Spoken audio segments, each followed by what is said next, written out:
постоянно онкологтор айтышатчы, рак не приговор дейт. Рак не приговор деген бизге айтылган сөз эмес экен бул.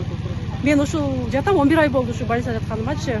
Ойлосомчу, мындай башка мамлекеттерге салыштырып көрсөк, бизди аябай эмеге калып кетпиз. Бир 70 жылдай калып кеткендей сезилет да магачы. 21-кылым, бирок биз Кыргызстан медицинасы бул именно бул балдар онко гематологиясы 70 жылга калып кеткендей сезилет магачы.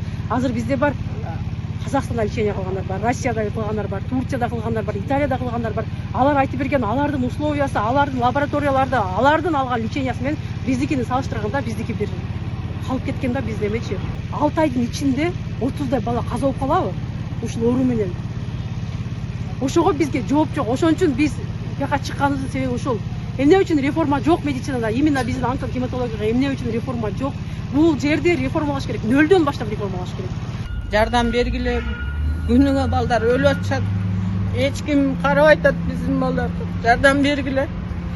Пересадкага жардам бергиле балдарга. 20дай бала акча чогулта албай атабыз.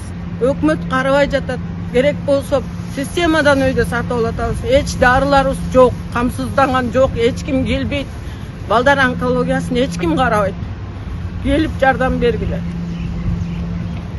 Азыркы ошо ким менен жолугайын деген ойлоруңуз барабы? Президент менен жолугушат. Президент биздин көйгөйүбүз булса жакшы болот эле ушу балдар. Башка эч ким уккан жок бизди. Биз бир гана президент менен жолугуп сүйлөшүүнү каалайбыз. Биз талап кылабыз. Садыр Нуркожоев менен жолукканга талап кылабыз азыр ата-энелер. Даже биздин больница гарантия бере алышпайт, просто химия менен дарылап жатышат. Ушул топто. Жардам бергиле.